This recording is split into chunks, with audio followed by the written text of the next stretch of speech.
Alright, so let's take a look at question 1 first. So it says that which of the following salts must be prepared by using the titration method? So last lesson we have talked about the 3 different methods in making the salt. What are the 3 methods? Adri, can you name one of the methods? Titration. Again, titration, right? Yes. Okay, now could you tell me when do we use titration?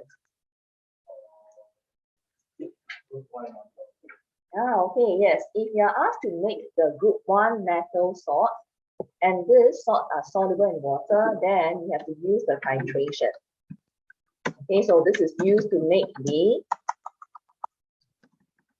group 1 soluble salt.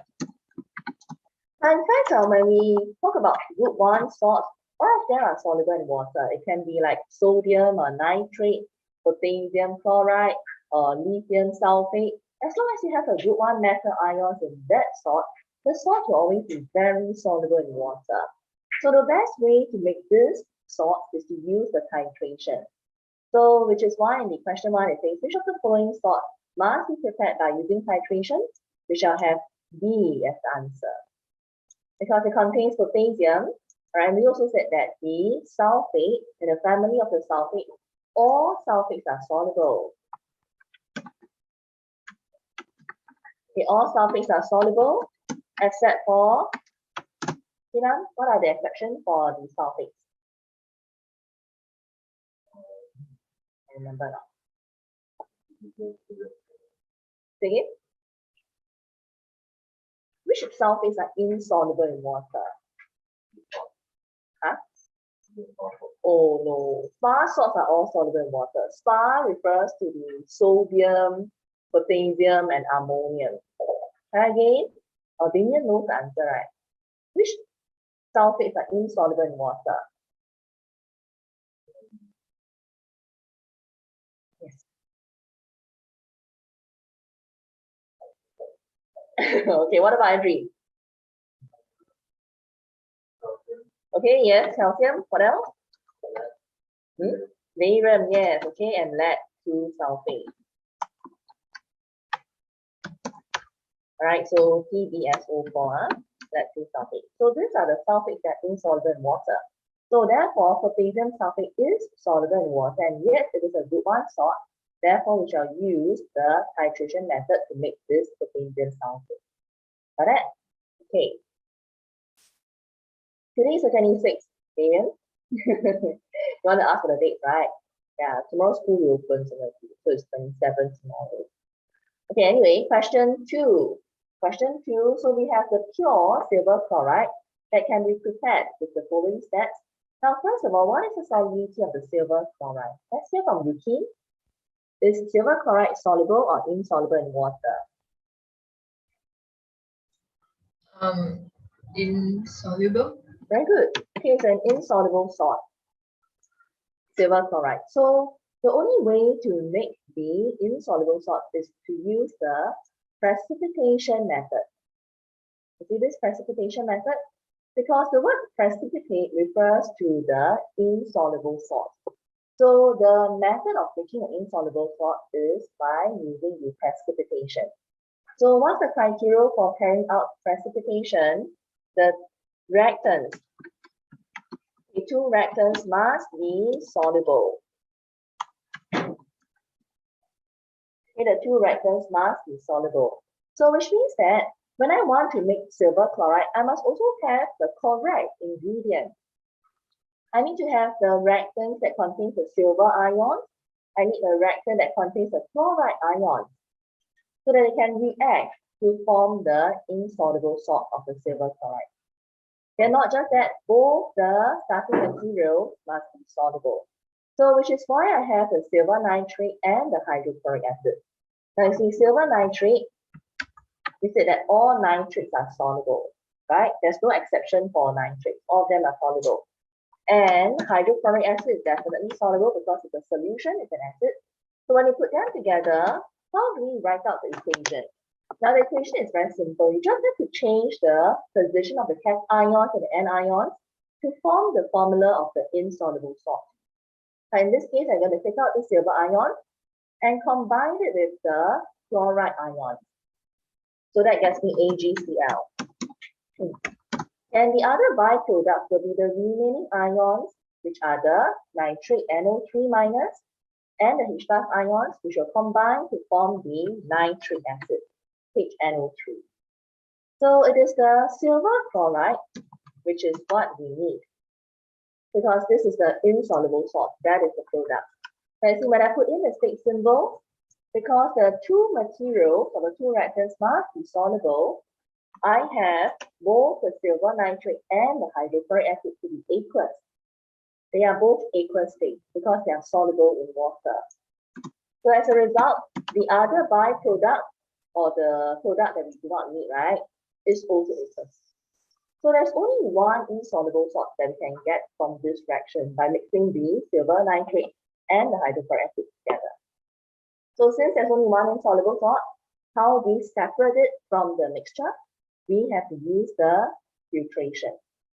So you realize that when we carry out the making of the insoluble salt, filtration will always be one of the steps involved in getting the insoluble salt.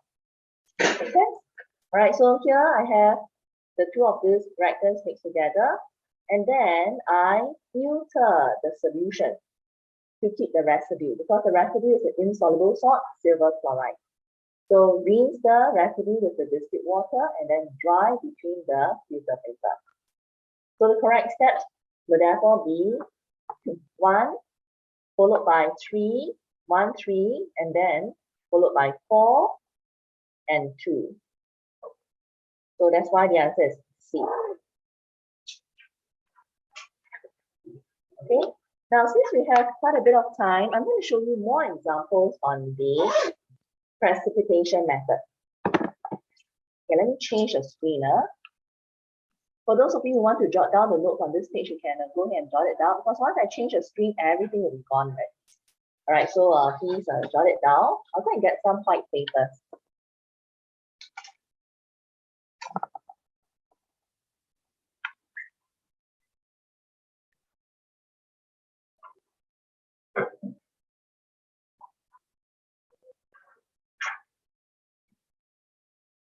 What are some snacks? I keep the snack for anyone. No, not mummies. Sure, you've eaten mummies before, right? Who hasn't tried mummies before?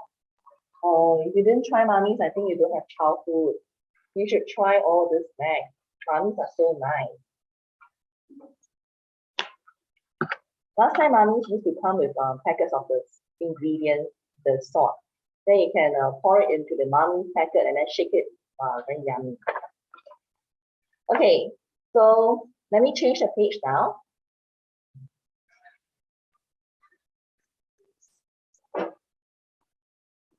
Okay, more examples of precipitation. Let's say we talk about the making of the calcium sulfate. Right, because just now we have already identified that the calcium sulfate is an insoluble salt. Right, so this is insoluble.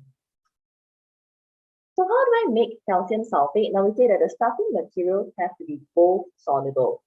So you can randomly choose any soluble salt as long as the salt contains calcium ions and the sulfate ions, and both must be soluble. So I can use salts such as the calcium nitrate, because nitrates have no exception. All nitrates are soluble in water. So we can use calcium nitrate with a soluble sulfate, such as, okay, name me a soluble sulfate, everyone? Adri? Yeah, any soluble sulfate. We can use the sodium sulfate. Right? Or you can also suggest another pair of reagents that can make the calcium sulfate. Let's hear from Damien. Can you tell me which other calcium salts that are soluble in water? I need calcium because I need to make calcium sulfate. So I must have a calcium ion or a calcium compound. So which calcium compound is also soluble in water? Damien? Oh no, I need calcium. I don't want potassium. Yeah, calcium must be. Any anions? as long as it is soluble in water. So we can use calcium chloride, right? Because we say that all chlorides are soluble except for the lead-2 and the silver chloride. So I can use calcium chloride with another examples of the soluble sulfate. Jinan?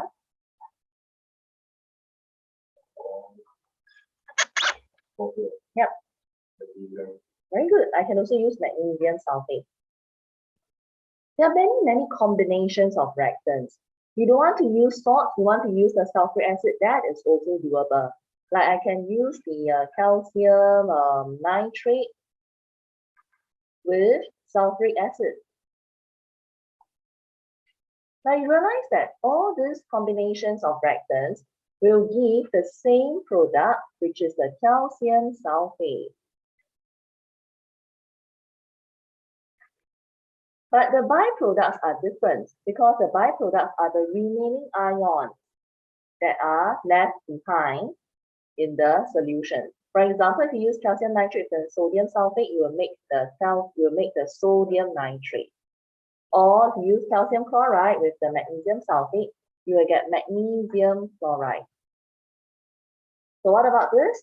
It will form the nitric acid. Now we do not want all these salts, we only want this. These are the insoluble salts.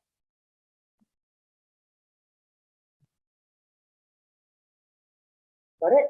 All right, so in some of the exam questions, it is possible for them to ask you to suggest what are the types of reactants that are feasible or that are usable to make the calcium sulfate. There are many different answers. As long as they contain the relevant cations and the anions, and they are both soluble salts, then the reaction or the precipitation will work. So once you get this product, you just have to filter the whole mixture. You will get the insoluble salt, calcium sulfate, as the residue. Understand now? Okay, so that is the precipitation method.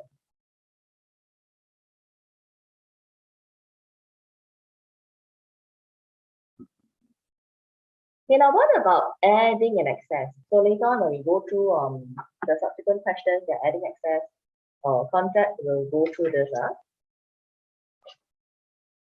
So remember, precipitation is used to make the insoluble salt. Okay, I'm going to go back to the question. No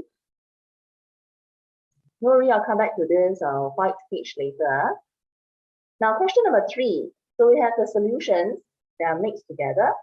You have the sodium hydroxide and also the iron 2 chloride. So the precipitate produced will be, now first of all, you're going to recall your qualitative analysis. Remember we said that when we add the sodium hydroxide, which is an alkaline, into an iron 2 compound. Let's hear from Jovan. What's the color of the precipitate? What is the color of the iron 2 compound? Green. Very good. It's green, dirty green or green. So when we add the sodium hydroxide in it will form the iron 2 precipitate. So we have Fe2 plus in the iron 2 chloride. It reacts with the hydroxide ions to form the iron 2 hydroxide, like this. So this is the equation that represents the formation of this PPT. This is the green PPT. Write down the tick symbol.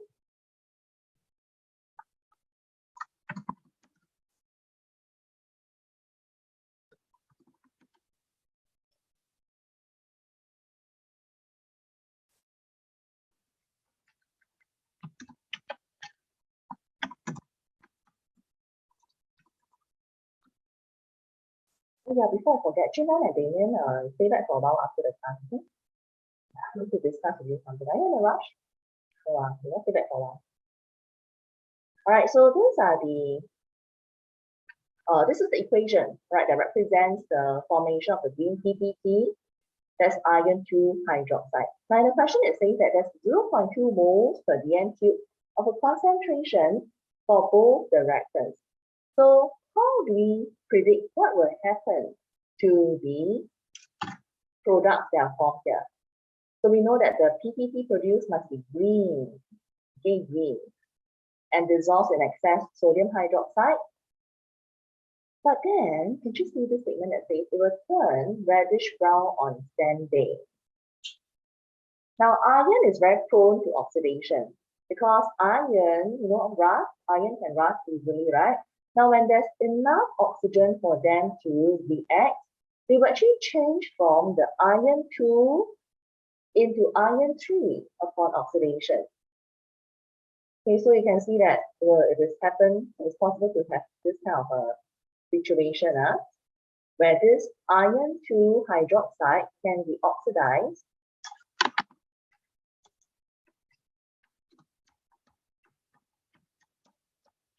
to form reddish brown Fe3 plus ion. Okay, so that is due to oxidation. So in fact, the answer for this question is C. Okay, this C. It will turn reddish brown. So for the first few seconds or maybe the first minute, you will see that there will be green TPT formed. A lot of green TPT formed because of the formation of the iron 2 hydroxide after adding sodium hydroxide. But then it will quickly turn brown when it comes in contact with the surrounding oxygen. Understand? So that's why C is the answer. It will turn reddish brown on standing. It's due to oxidation, due to the rust form. I'm sure you've seen rusty objects before. They are usually reddish brown. So that's the reason, because once rust is formed, it will turn brown because of the formation of the Fe3+. From 2+ to 3+ is an increase in oxidation number. So that is oxidation. Okay? So take note on this.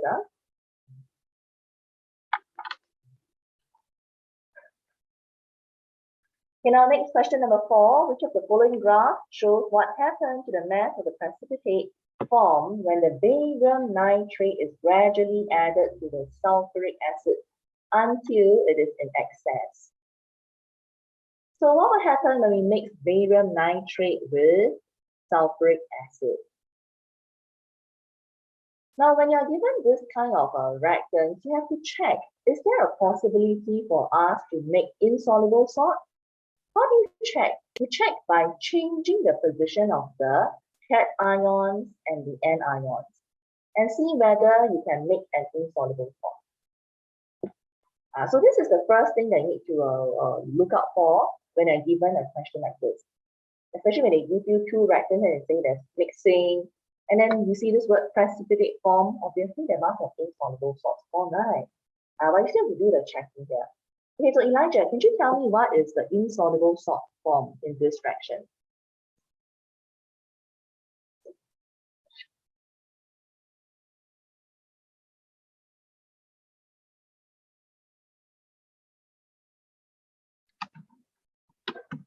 Or what about Jovan? What is the insoluble salt form in this reaction?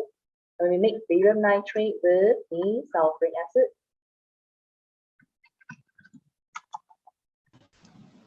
Barium sulfate. Very good. Okay, barium sulfate. So you see, you sort the position of the cations and anions to get barium sulfate. Isn't it an insoluble salt? Because we said that all sulfates are soluble except for the barium, lacto, and the calcium sulfate. Now, what is the byproduct? Vicky? What's the other byproduct?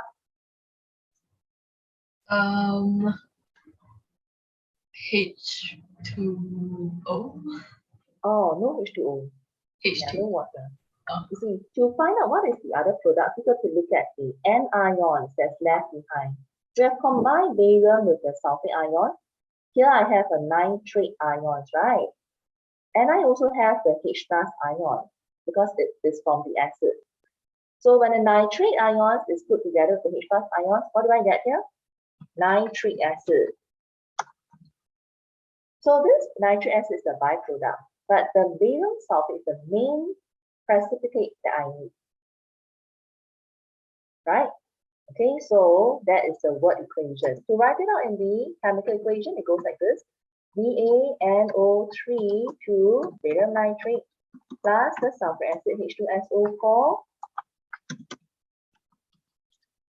And then barium sulfate is BaSO4 plus the nitric acid HNO3. And we're going to balance the equation, put a 2 on the nitric acid, and everything is balanced. So how do we get the barium sulfate? Must filter. You have to filter the mixture. Okay, but the question in the in number 4, right, is talking about the graphs. How will the mass of the precipitate form change according to the graph pattern? Okay, let me close this. Let's scroll it up. Now, since we know that,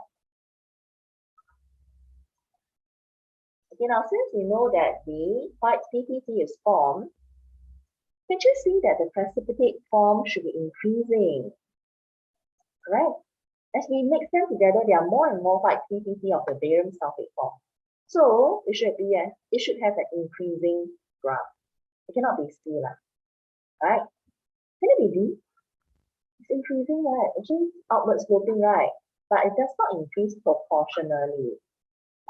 So therefore, answer is A. And also, why is there a horizontal part in this graph? Because that shows that the reaction has stopped. It doesn't increase to infinity and form a lot of the insoluble form, right? Doesn't make sense. So therefore, it increases up to the maximum point and it will remain constant when the reaction has stopped. So that is the maximum amount of the barium sulfate that was obtained in the reaction. Logical? So A is the answer. Yeah, so you also need to know how to read this kind of graph. It's getting more and more commonly seen in the exam in relation to the precipitation reaction. So this part, okay, let's label it. This part is due to the formation of the precipitate.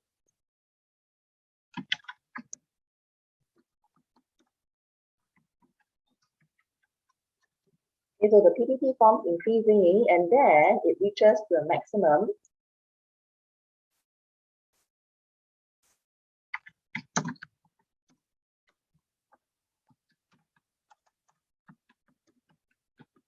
Right, so the PPT form in the maximum amount and then the reaction stops.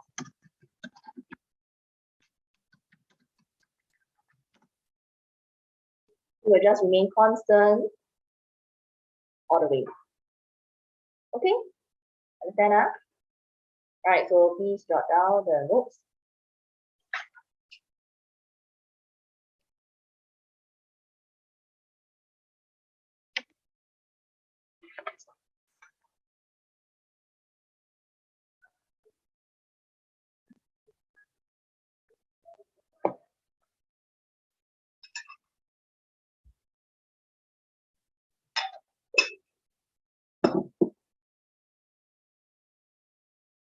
Oh, time flies, 1 month is gone so fast.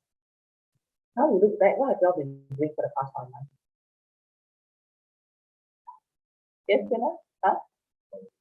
You study every day, Go take break or not? Yeah, okay lah. It's important to study because you are having your final exam, right? Yeah. And then sometimes you also have to take a break. Yeah. Even if you don't study, I'm sure your teacher has flooded you with a lot of worksheets, a lot of homework, right? Yeah. Okay. Finish your homework already, right? I remember last time when I was a student, I think I did mention to you, the teacher would give us a lot of maths work, almost like half a book of the tenure series, the textbook, and we have to do it, even though they wouldn't collect or mark it. But we know that they will not collect and mark it, but we still have to do the questions to keep ourselves prepared. Yeah. But after the final exam, I'm sure you all can have a lot of freedom and time to enjoy yourself. So put in your best shot. Okay? Okay, so let's take a look at the next question. Question number 5. So all of the following reacts with the sodium hydroxide to give a salt, except for, well, we've gone through this last year. We said that the answer is magnesium, because magnesium is a metal. Can metal react with alkaline? No. Now, they want us to recall the reactions of alkaline. Gina, can you tell me what is one of the reactions of alkaline besides the alkaline and the acid neutralization reaction? Very good. Okay, ammonium. So alkaline reacts with the ammonium salt. What does it give in general?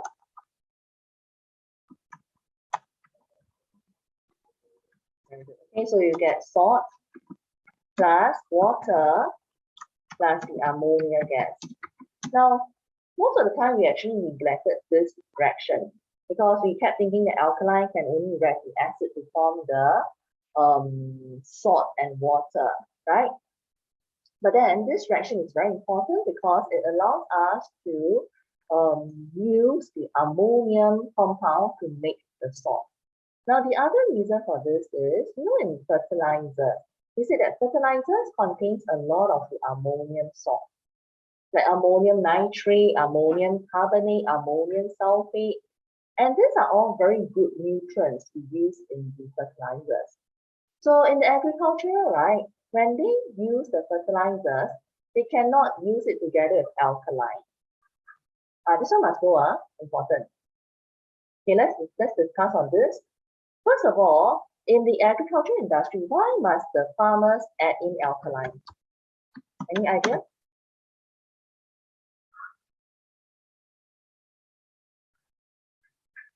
Elijah, yes. Balance the pH how? Very good, it's to balance pH. What's the purpose of using alkaline? How to balance pH? Right?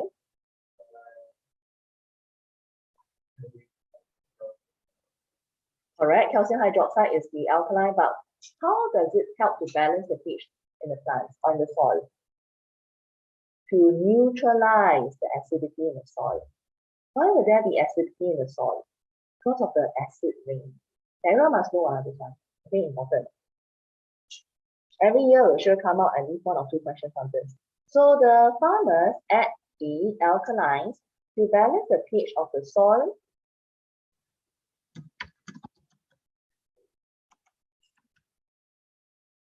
by neutralizing the acidity in the soil. Okay, by neutralizing the acidity in the soil. Now, first of all, they will always have acid in the soil because of acid rain.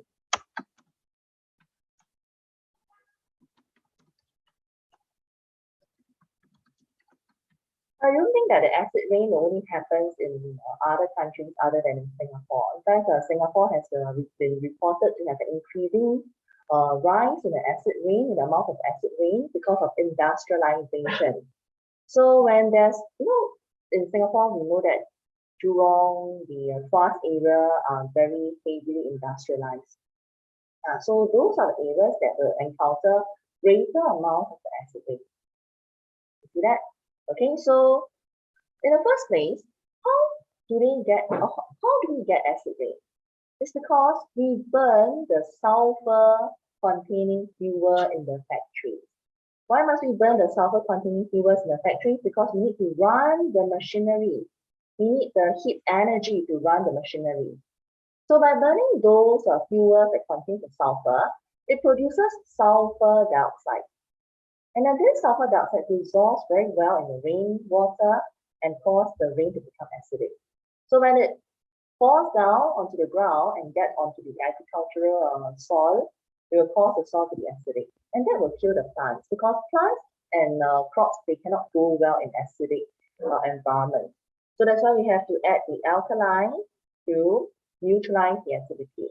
So like what Damien has mentioned, the calcium hydroxide is a very important alkaline that's used to neutralize the acid.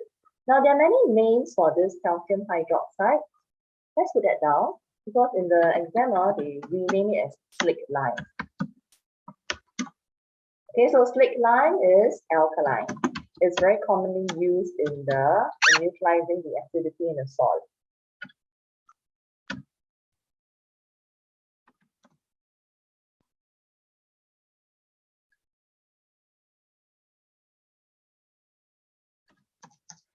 Right, so when we add the alkaline, we cannot add it together with the fertilizers.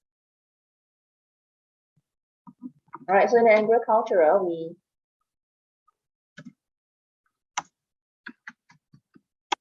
fertilizers are examples such as the ammonium salt.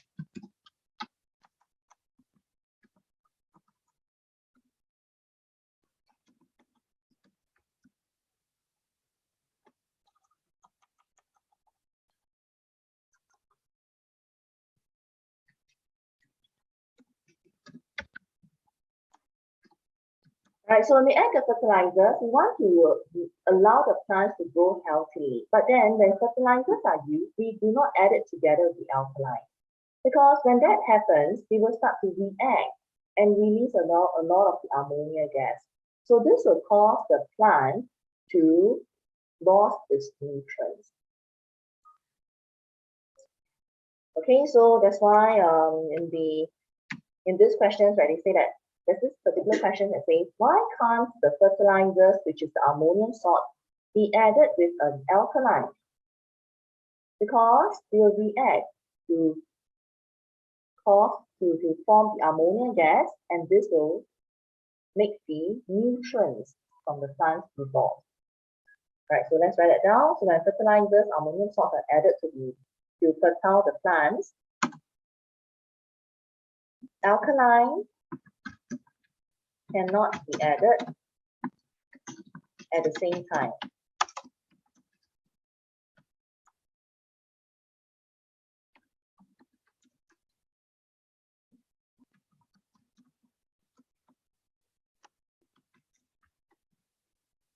Because the alkaline will react with the ammonium salt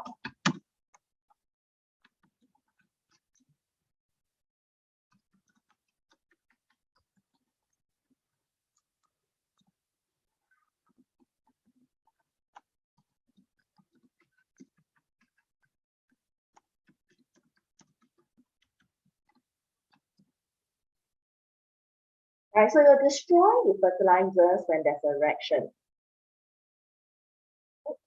Shift it. Or it will destroy the fertilizers when there's a reaction, and then it defeats the purpose of putting fertilizers in the plants. Make sense? Okay, so take note on this.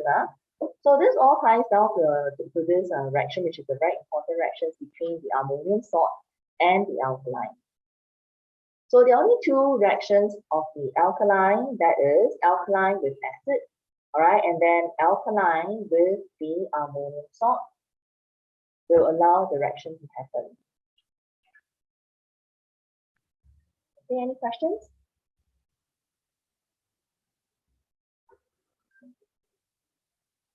Okay, next question number 6. Which of the following sulfates is insoluble in water? So this is also by fact. You just have to refer to the solubility table. Just now I said that it is barium sulfate. Okay, barium sulfate. So B is the answer. Now question 7. Which of the following is not a highly soluble base? Not a highly soluble base. Now what is a base? Yukin, what is a base? Metal oxides. Very good. It's metal oxides. That's right. Okay. And we said, what do we say about the solubility of the metal oxides? Gina? Right. Yes. Okay. They are usually reactive. They are basic, right? But what about the solubility? Some are soluble, some are insoluble in water. Which are the ones that are soluble in water? Andrew? That's right. Group 1. Only group 1 metal oxides are very soluble in water. So that's the answer to the question here. Now we said that the answer is iron 2 hydroxide, because iron is not a group 1 metal. It's a transitional metal. So this transitional metal, hydroxide or its oxide, are not soluble in water at all. Okay, now some of you may ask, what about ammonium hydroxide? Now ammonium hydroxide is actually an alkaline. Remember this aqueous ammonia. Okay, let's write that down.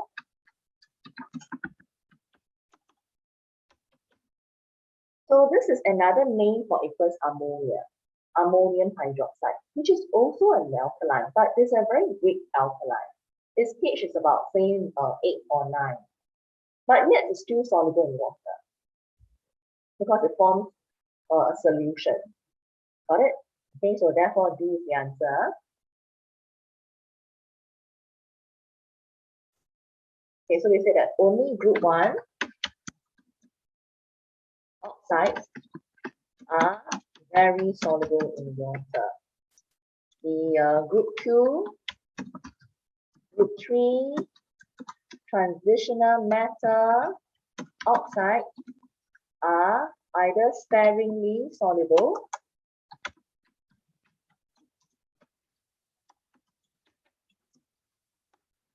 or insoluble in water. Let me shift it up so you can see.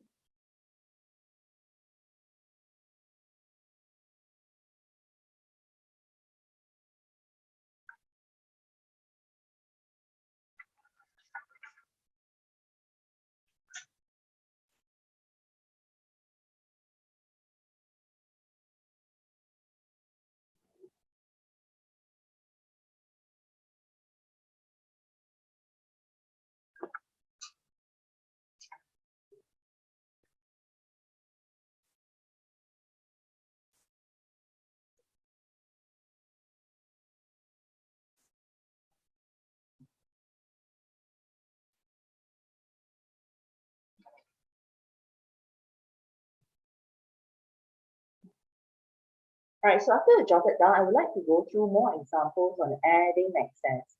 Because most of the time we have been discussing about precipitation, which is the only method to make it an insoluble salt. But we realize that the titration and adding an excess are always mixed up. Alright, so we can go through what are the differences between the titration and the adding in excess. Now, basically, titration, as I've mentioned just now, is used to make the group 1 soluble salt. So what is the salt? The soluble salt is a non-group 1. Then we have to use this method called the adding in excess. This is to make the non-group 1 soluble salt. For example, group 2, group 3, or transitional matter, and it must be soluble salt. So let's say we want to make, or can you name me one example, Minion? A non-group 1 soluble salt.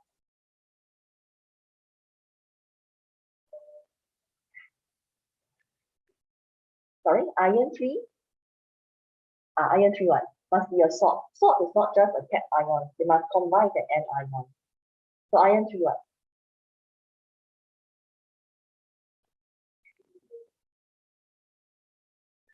Okay, Ken. So we want to make the iron 3 sulfate. So this is a soluble salt, but yet iron is not a group 1 metal. Iron is a transitional metal. So how to make iron 3 sulfate? There are many ways to make this.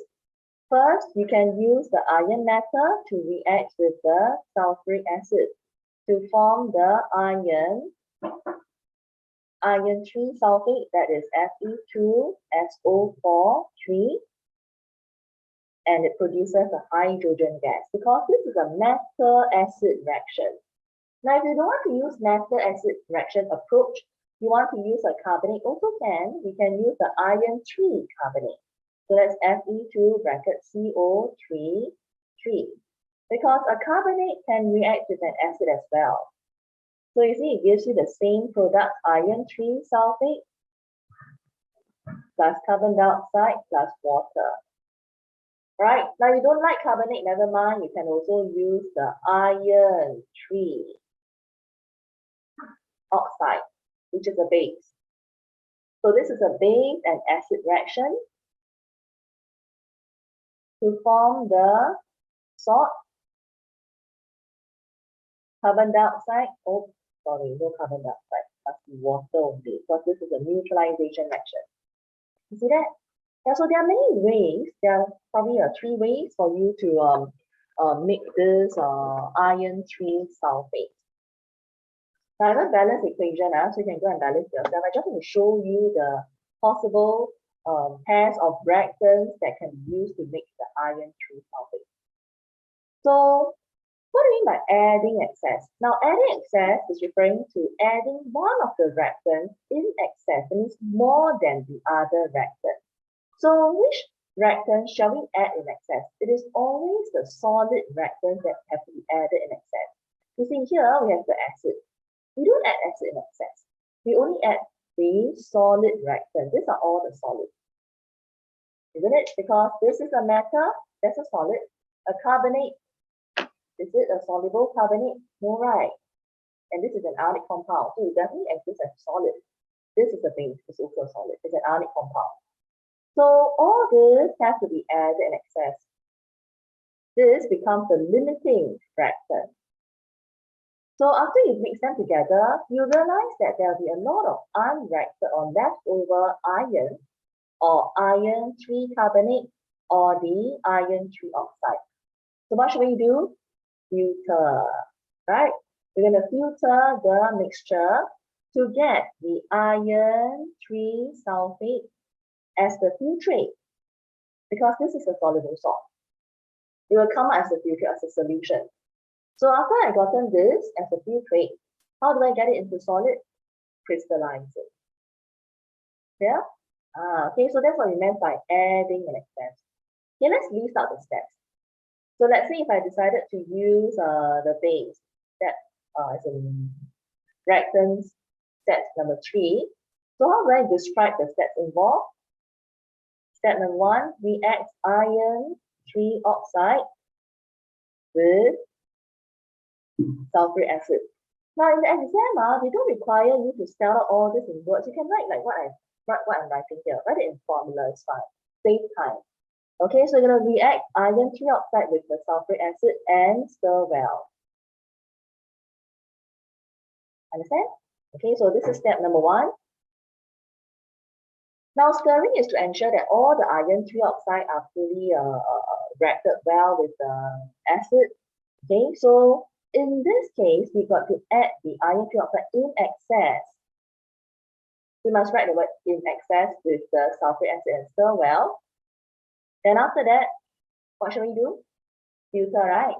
Because there'll be a lot of unreacted iron 3 oxide. So filter the mixture to remove iron 3 oxide or the unreacted iron 3 oxide. Okay, step number 3, you will obtain the iron 3 sulfate solution as the filtrate. Next step is to crystallize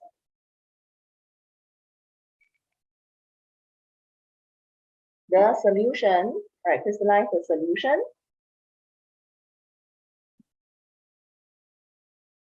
to obtain iron 3 sulfate crystals. Okay, so we're going to obtain it as a crystal. But how do we crystallize it? Usually we will heat it up to saturation. So that is by heating it to saturation. Right, so once we got the crystal, what do? Wash with the distilled water and then pat dry between the filter paper. So wash the crystal with cold distilled water. Why must we use cold distilled water? You know?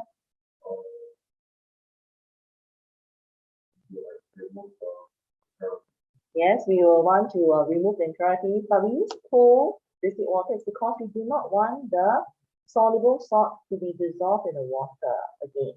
We want to maximize the amount of crystals as much as possible.